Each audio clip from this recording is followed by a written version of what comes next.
Quite a significant development in the last few hours. This US-brokered ceasefire deal between Israel and Hezbollah is now finally in effect. The question being asked in the region this morning, though, is what is the likelihood of this ceasefire actually holding in the long term? Good morning, sir.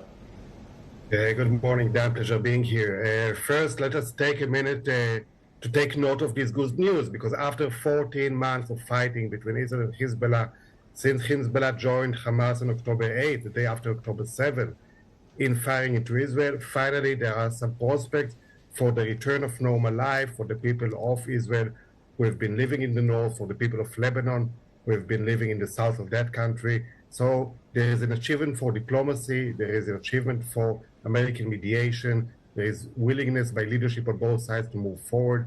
There is apparently a tacit agreement by Iran to that. So now the challenge is to make it work. And there, we need all the help that we can get, because it's a gradual process. We're talking about a 60-day first phase of implementation, during which some important steps should be taken. And if that's successful, we can look into a longer term and a different type of relationship between Israel and Lebanon, and a different future for the people living near the border.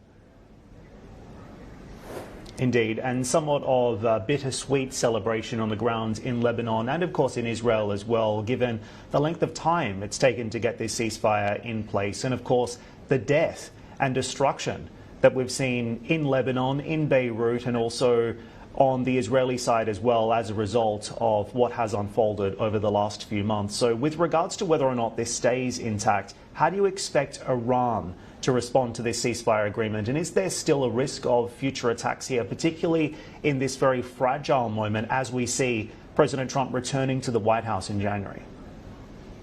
There was a statement by Iran already being published about welcoming, in a way, the ceasefire agreement. Israel and Lebanon reached a deal on their maritime border 2 years ago, which was clear at the time that without an Iran green light would not have happened. I think the same goes here.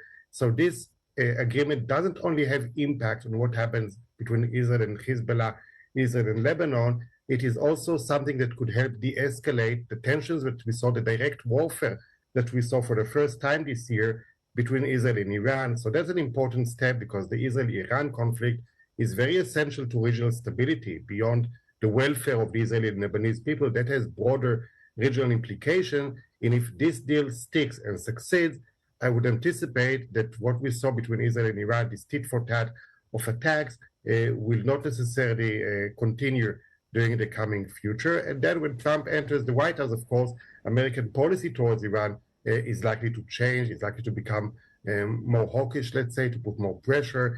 And therefore, from the Israeli side, I think Netanyahu will have more ease to let the US deal with Iran, rather than thinking that he has the responsibility to take care of this challenge, like he thought, with American support, of course, during the Biden administration.